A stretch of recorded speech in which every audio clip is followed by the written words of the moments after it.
यानंतर या तासातली या घडीतली सगळ्यात महत्त्वाची बातमी पाहूया। भाजप नेते आशिष शेलारांनी व्होट जिहादवर ट्विट केलंय। पर्सनल लॉ बोर्डाचे सज्जाद नोमानींचे व्हिडिओ त्यांनी याबाबत शेअर केलेत। आशिष शेलारांनी उघडा डोळे बघा नीट असं कॅप्शन या व्हिडिओवर लिहिलंय। 2 दिवसांपूर्वी नोमानींनी महाविकास आघाडीला पाठिंबा दर्शवला होता।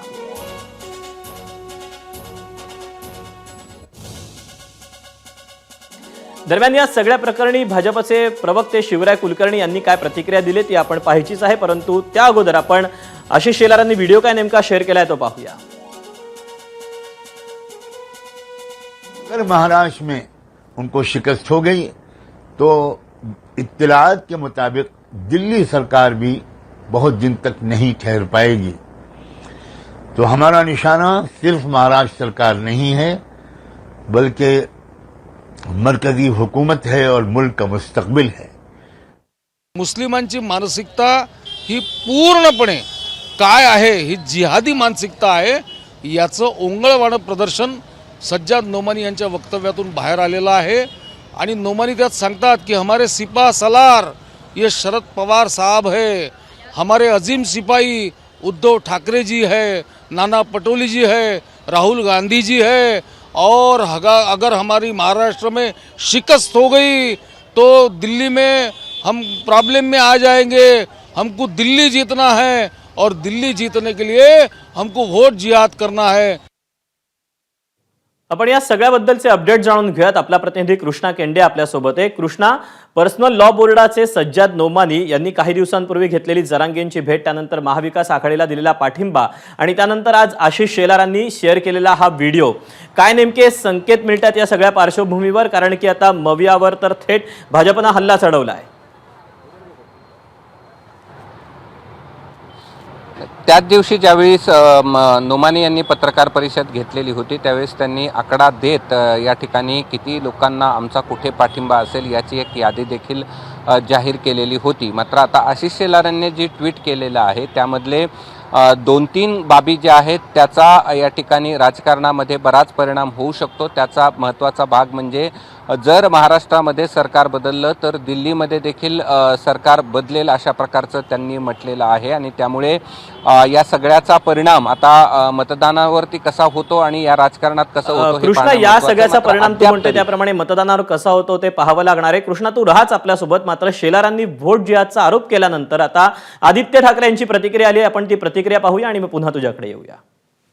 कमीत कमी आम्ही प्रधानमंत्री महोदयांसारखं, मोदी साहेबांसारखं नवाज शरीफचा बिर्याणी आणि केक नाही खाऊन आलो। हे जे आहेत ते आमच्याच देशातले नागरिक आहेत ना, की कुठच्या दुसऱ्या देशातले आहेत? आम्ही नवाज शरीफचा केक खायला गेलेलो, बिर्याणी खायला गेलेलो? नवाज शरीफला मिठी कोणी मारली? मोदी साहेबांनी मारली। हे जे वोट जिहाद वगैरे बोलतात ना, हिम्मत असेल तर ह्या काही व्यक्तींनी जाऊन दिल्लीत बोलून यावं।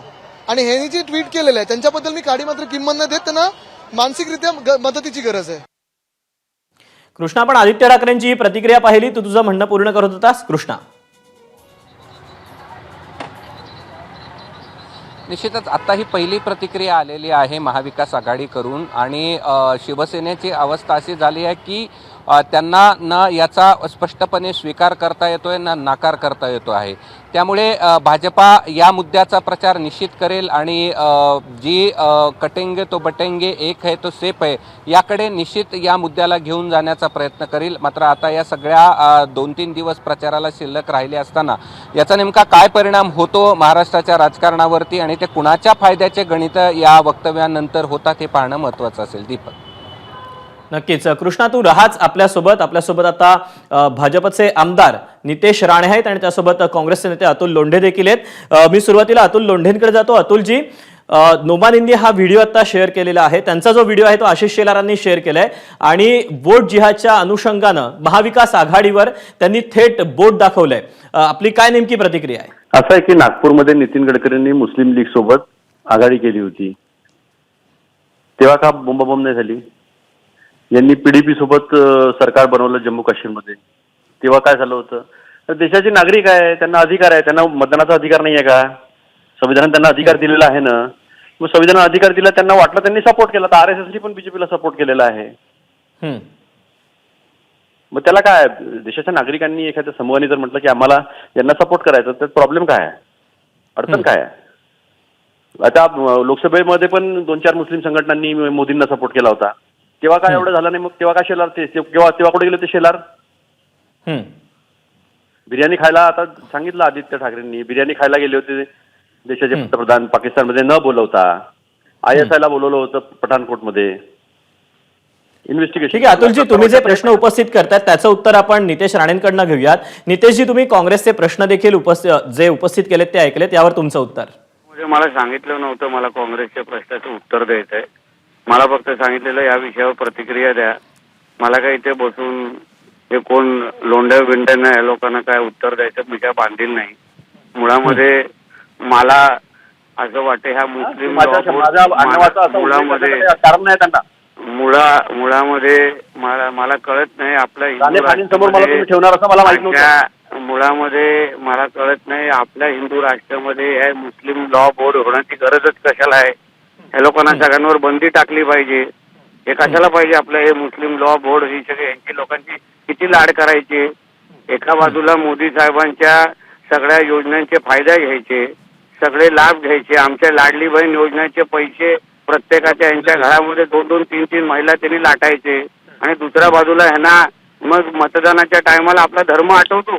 आणि हा कसला मुस्लिम लॉ बोर्ड, हे उलेमा बोर्ड बीड ही सगळी कसली तमाशा करून ठेवलेलं आहे या दाढीवाल्यांनी, मला हे कळत नाही.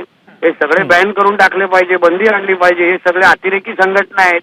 यांना आमच्या देशामध्ये जिहाद करायचं आहे, आमच्या देशामधला इस्लामिक राष्ट्र करायचं आहे. आणि म्हणून या अशा पद्धतीच्या दहशतवादी संघटना ज्यांना एका बाजूनी बोलायचं आम्हाला डॉक्टर बाबासाहेब आंबेडकरचं संविधान पाहिजे, दुसऱ्या बाजूनी बोलायचं आम्हाला सर्व धर्म समभाव पाहिजे, मग तुम्हाला अशा पद्धतीचे फतवे काढण्याचे काय अधिकार आहेत? आणि आमच्या हिंदू राष्ट्रामध्ये आम्ही कशाला सहन करायचं? सर्वात पहिलं तर हा जो काय मुस्लिम लॉ बोर्ड ह्या सगळ्या गोष्टीला बंदी घातली पाहिजे, बंद करून पाहिजे. हे सगळे लाड यांचे, हे वक्फ बोर्डचे हे लाड इस्लामिक राष्ट्रामध्ये चालत नाहीत. हे आमच्या या हिरव्या सापांचे लाड आमच्या देशामध्ये जास्त चाललेले आहेत. आता हे बंद करून टाकलं पाहिजे, माझा असा मुद्दा आहे. हा कोणाच्याही राजकीय पक्षाचा मुद्दा नाही आहे की इथे बसून टेबल टेनिस मॅच झाली पाहिजे. पण मुळामध्ये आमचा धर्माचा विषय आहे. आमच्या देशामध्ये जिथे 90% हिंदू राहतात तिथे कशाला पाहिजे हे लॉ बोर्ड आणि हे सगळे नाटकं. म्हणून या सगळ्या गोष्टीची बंदी टाका. हा जो काही फतवा काढणारा माणूस आहे त्याला अटक करा आणि ही सगळी नाटकं बंद करा, माझं असं म्हणणं आहे. हे हिंदू राष्ट्र आहे, ह्याला काय पाकिस्तान वाटलाय की काय? ही काही नाटकं चालू ठेवतायत. आणि म्हणून माझी प्रतिक्रिया एवढीच आहे. मी याच्यानंतर कोणाची प्रतिक्रिया ऐकण्यासाठी मी काय फोनवर राहणार नाही. तुम्ही त्यांचं ऐकत बसा. धन्यवाद. हॅलो अतुलजी बोला, आपलं म्हणणं पूर्ण हे करा. असले 4 8 दीडफुटे राणे खाने यांच्या सोबत प्रतिक्रिया मला द्यायला तुम्ही बोलवलं असतं, तुम्ही प्रतिक्रिया द्यायला आलोच नसतो. यांच्याच बापाचं राज्य आहे ना, सागर मध्ये बसतो ना यांचा बाप तिथे बसत नाही कणकवलीमध्ये, तिकडे बसतो सागरमध्ये. तो काय करतोय मग? काय करताय ते दिल्लीमध्ये बसलेले देशाचे प्रधानमंत्री? हे काय बोलण्याची पद्धत आहे? म्हणजे हे लोक इतके वायातपणे बोलतात टीव्हीवर येऊन, इतक्या खालच्या स्तरावर जाऊन बोलतात. त्यांना हे सुद्धा कळत नाही की आपलं घर आहे, आपलं स्वतःचं सरकार आहे, स्वतःचं संविधान आहे. अतुलजी हा खरं तर हा एक वेगळा विषय होईल. आपण पुन्हा एकदा मुद्द्यावर येऊया. माझा सहकारी कृष्णा केंडे देखील आहे, तो तुम्हाला प्रश्न विचारतोय. कृष्णा.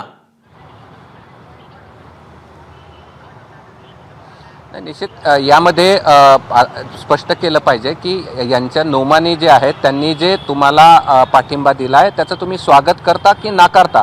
जसं तुम्ही स्वागत करता तसं शिवसेना स्वागत करते का नाकारते हे का स्पष्ट करत नाही? नाही, मला एक सांगा, तुम्ही हे धंदे करण्यासाठी चॅनल उघडलाय का?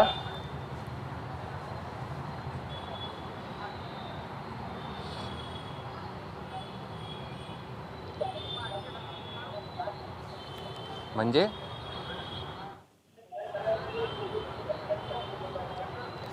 तुम्ही म्हणजे कोणाला आपण नाही, कोणी तुम्ही त्यांना अडवलं का नाही? जेव्हा निलेश राणे काहीच्या काही अथवा बोलत होते माझ्याबद्दल, तेव्हा तुम्ही त्यांना अडवलं का नाही? त्यांना सरळ तुम्ही बोलू दिलं? अतिरेकी संघटना असं आहे तसं आहे, तर मग यांच्या बापाचं राज्य आहे ना? सरळ असा साधा कोण आहे सरकारमध्ये? नाही, तुम्हाला साधा प्रश्न, तुम्ही का प्रश्न नाही विचारला? तुम्हाला साधा प्रश्न असा आहे की नोमानीच्या जे त्यांनी पत्रकार परिषद घेतली, चवन्नी छाप लोक तुम्ही आणता टीव्हीवर बोलायला आणि देशामध्ये हिंदू मुस्लिम करायला, द्वेष पसरवायला तुम्ही हे धंदे करता का? त्यांना का बोलले नाही तुम्ही? मला याचं उत्तर द्या. ही पद्धत आहे का डिबेट करण्याची? ही पद्धत आहे का आपली प्रतिक्रिया ठेवण्याची? नाही, साधा प्रश्न तो जो मुद्दा अतुलजी त्यांनी मांडलेला होता तो त्यांनी त्यांच्या तोंडून मांडलेला होता, तो आम्ही मांडलेला नव्हता. आणि तुम्ही जे प्रश्न उपस्थित केलेले होते त्या प्रश्नांना फक्त त्यांनी उत्तर दिलेलं होतं, त्यामुळे त्यांनी काय बोलावं ही भूमिका आम्ही ठरवत नाही. जेव्हा आम्ही तुम्हाला प्रश्न विचारलेला होता तो तुम्ही तुमची भूमिका मांडावी इतकंच आमचं म्हणणं होतं. आणि आता देखील कृष्णा तुम्हाला फक्त प्रश्न विचारतोय की जी नोमानींनी भूमिका मांडलेली होती त्याबद्दल तुमचं म्हणणं नेमकं काय आहे ते म्हणणं तुम्ही मांडावं. माझ्या प्रश्नाचं पहिले तुम्ही उत्तर द्या. ते जेव्हा मला म्हणत होते की माझ्याबद्दल ते अतिशय खालच्या स्तरावर जाऊन बोलत होते त्यावेळेस तुम्ही त्यांना अडवलं का नाही? तुम्ही सुद्धा आता त्यांच्याच पातळीवर जाऊन तीच तुम्ही प्रतिक्रिया दिलेली आहे. अतुलजी तुम्ही देखील आता चवंडी छाप असा उल्लेख करून तुम्ही सुद्धा त्याच पातळीवर उतरलेला आहात. बरोबर आहे ना, तुम्ही त्यांना अडवलं नाही त्यामुळे मला पण त्यांची तीच पद्धत आहे ना. तुम्ही पण आमच्या पातळीवर या, आम्ही तर नालायक आहोत पण तुम्ही पण नालायक व्हा अशा पद्धतीने करताना तुम्ही ते अलाव करता त्याच्यावर मी अतुलजी आम्ही एबीपी माझा म्हणून जी राजकीय पातळी सध्या भाषेची जी घसरलेली आहे त्याचं आम्ही समर्थन करत नाही. आणि आता जो कृष्णाने प्रश्न विचारलेला आहे त्यावर तुम्ही प्रतिक्रिया द्याल अशी अपेक्षा आहे. माझा सरळ साधा सोपा प्रश्न आहे की ते अशा पद्धतीनं समोरच्या एका राष्ट्रीय पक्षाच्या प्रवक्त्याच्या संदर्भात बोलत होते, त्यांच्या भाषेचा स्तर इतका खालचा होता, त्यावेळेस तुम्ही त्यांना अडवलं का नाही? तुमच्या टीव्हीवर चालतं का सगळं? माझा साधा प्रश्न आहे, त्याचं उत्तर द्या तुम्ही मला. का तुम्ही अडवलं नाही? अतुलजी तुमची भावना आमच्यापर्यंत कळली, त्याच्यावर आम्ही आमचं म्हणणं देखील मांडलेलं आहे. जर तुम्हाला या सगळ्याबाबत मुद्द्यावर बोलायचं नसेल तर आपण तुर्तास इथे फोन कट करूया किंवा तुर्तास मी तुम्हाला धन्यवाद देखील म्हणतोय. मी माझी प्रतिक्रिया कळवलेली आहे की ते या देशाचे नागरिक आहेत. प्रत्येकाला कोणाला मतदान द्यायचं कोणाला नाही द्यायचं हा त्याचा प्रत्येकाचा अधिकार आहे. त्यांनी आम्हाला सांगितलं की आम्ही तुम्हाला सपोर्ट करणार आहे, आम्ही वेलकम केलं. आणि यांनी पीडीपी सोबत केलं, विचारलं का तुम्ही त्यांना की तुम्ही पीडीपी सोबत का बरं हे केलं होतं? मी म्हटलं गडकरींनी इथे मुस्लिम लीग सोबत युती केली होती, यांनी एसडीपीआय सोबत कर्नाटकमध्ये युती केली होती. हे जे आहे हे निवडणुकीमध्ये जेव्हा ते हारायला येतात तेव्हा हिंदू मुस्लिम करतात. हे जेव्हा निवडणुकीमध्ये हारायला येतात तेव्हा असे मुद्दे उचलून आपण जे काम केलेलं नाही आहे, गुजरातमध्ये सगळे प्रोजेक्ट गेले महाराष्ट्राचे, महाराष्ट्रातले पर कॅपिटा इन्कम मध्ये आपण 6व्या नंबरवर आलो, जीडीपी मध्ये 10व्या नंबरवर आलो. आपल्या इथे महाराष्ट्रामध्ये शेतकरी एवढ्या अडचणीमध्ये आहेत. 4892 सोयाबीनचा एमएसपी असताना तुम्ही 3200 रुपयामध्ये एमएसपी शेतकऱ्याला विकावं लागत आहे. तिकडे तेलाच्या पिप्यावर 250 ते ₹350 रुपये जे आहेत ते भाव वाढलेले आहे. लसूण 500 रुपयाला भेटतो आहे, मात्र शेतकऱ्याला तो 50 रुपयाला विकावा लागतोय. कांदा शेतकरी 20 रुपयात विकतो, आपण कंझ्युमरला लोकांना तो 100 रुपयाला विकत घ्यावा लागतो आहे. हे विषय यांना नको आहे आणि त्याच्यामुळे यांना या देशामध्ये जितकं विष पेरता येईल, जितकं दुही निर्माण करता येईल जातीच्या धर्माच्या नावावरून ते प्रयत्न करतात. आणि यांनाच मतदान पाहिजे नसेल ते सगळीकडे जातात. यांचे अनेक ठिकाणचे फोटो जे आहेत सगळीकडे उपलब्ध आहेत. अतुलजी धन्यवाद आपल्या या सविस्तर प्रतिक्रियेबद्दल. यासोबतच कृष्णा देखील आपल्याला माहिती देत होता. कृष्णा तुझेही धन्यवाद. एबीपी माझा, उघडा डोळे बघा नीट.